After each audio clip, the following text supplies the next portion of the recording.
அன்பார்ந்தவர்களே, அல்லாஹு தாலாவின் அன்பு எங்களுக்கு கிடைக்க வேண்டுமா? சமூகத்திலிருந்து தூரமாகி வாழ்கிறோமா?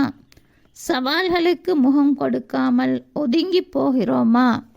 யூனுஸ் அலைஹிஸ்ஸலாம் அவர்களின் வரலாற்றை கொஞ்சம் திரும்பி பார்ப்போம். நபி யூனுஸ் அலைஹிஸ்ஸலாம் அவர்கள் சமூகத்தாரோடு கோபமுற்றவர்களாக அவ்வூரை விட்டு வெளியேறி கரையோரமாக வந்து சேர்ந்தார்கள்.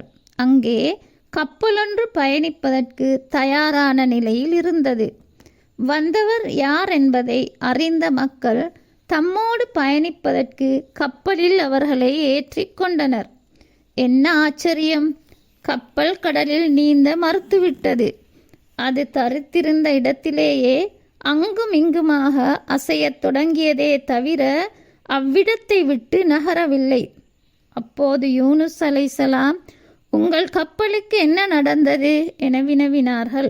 அதற்கு அந்த மக்கள், நாம் எதனையும் அறிய மாட்டோம் என்றனர். எதுவித கோளாறுகளுமின்றி நீந்திய கப்பல் இப்போது அசைய மறுப்பதற்கு காரணம் எதனையும் அம்மக்கள் அறிந்திருக்கவில்லை, அறிய வாய்ப்பும் இல்லை. நபி யூனுஸ் அலைஹிஸ்ஸலாம் அவர்கள் அம்மக்களிடம், இதற்கான காரணத்தை நான் அறிவேன் என்று கூறினார்கள். அதாவது, இந்த கப்பலில் அல்லாஹ்வின் அன்பை விட்டு தூரமான ஒருவர் இருக்கிறார். அவரை இதிலிருந்து அகற்றும் வரையில் இக்கப்பல் நகரமாட்டாது என விளக்கினார்கள்.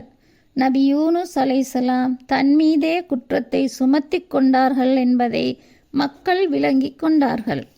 ஏன் நீங்கள் அப்படி சொல்ல வேண்டும்? உங்களை ஒருபோதும் கடலில் எரிய மாட்டோம் நபியே என மக்கள் உறுதியாகவே கூறினார்கள். அப்படியானால் ஒன்று செய்யுங்கள். மக்கள் ஆர்வமாக, என்ன அது? நீங்கள் துண்டு குலுக்கி போடுங்கள். எவருடைய பெயர் வருகிறதோ அவர் கடலில் குதிக்கட்டும். மக்களும் நல்ல ஆலோசனை என்று கூறிவிட்டு அங்கிருந்தவர்களின் பெயர்களை எழுதி துண்டு குலுக்கினார்கள். துண்டை குலுக்கும் போதே எவருடைய பெயர் வந்தாலும் பரவாயில்லை, நபியுடைய பெயர் மட்டும் வரக்கூடாது என்று தான் அவர்கள் எதிர்பார்த்தார்கள். முதல் தடவை குலுக்கினார்கள். அப்போது யூனுஸ் அலைஹிஸ்ஸலாம் அவர்களது பெயர்தான் வந்தது. மக்கள் இதனை எதிர்பார்க்கவும் இல்லை, விரும்பவும் இல்லை. என்ன செய்வது என்று யோசித்துவிட்டு 2வது தடவை குலுக்க தீர்மானித்தார்கள். 2வது தடவையும் அவர்களது பெயரே வந்தது. இது அவர்களை பொறுத்தவரை ஏற்றுக்கொள்ளக்கூடியதாகவே இல்லை. 3வது தடவையும் வேறு யாருடைய பெயரும் வரக்கூடாதா என்ற எதிர்பார்ப்புடன் குலுக்குகிறார்கள். என்ன ஆச்சரியம்! அதே பெயர்தான் மீண்டும். இனி என்ன நிகழ்ந்திருக்கும்? நபி யூனுஸ் அலைஹிஸ்ஸலாம் கடலில் குதித்து விட்டார்கள். கடலில் குதிப்பதென்றால் சின்ன விடயமா? என்ன துணிவிருந்திருக்கும்! அல்லாஹ்வின் செய்தியை சுமந்து வந்தவர் அல்லவா? நிச்சயமாக கோழையாக இருக்கவே மாட்டார். அல்லாஹ் அவர்களை பாதுகாக்க ஒரு மீனை பொறுப்பாக்கினான். அவர்கள் கடலில் குதித்தவுடன் அம்மீன் அவர்களை விழுங்கிக் கொண்டது. அது அவர்களை வயிற்றினுள் சுமந்து கொண்டு கடலின் அடி ஆழத்திற்கு சென்றது. அங்கே யூனுஸ் அலைஹிஸ்ஸலாம் இறைவனை துதிப்பாடும் ஓசையை செவிமடுத்தார்கள். லா இலாஹ இல்லா அன்த சுப்ஹானக இன்னீ குன்து மினல் ஸாலிமீன். யா அல்லாஹ், உன்னை தவிர வணக்கத்துக்குரியவன் வேறு யாருமில்லை. நீ தூயவன். நானோ அநீதம் புரிப்பவர்களில் ஒருவனாக ஆகிவிட்டேன். இவ்வாறு தன் இரட்சகனை அழைக்க ஆரம்பித்தார்கள்.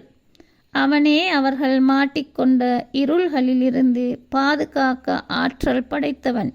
அது என்ன இருள்கள் தெரியுமா?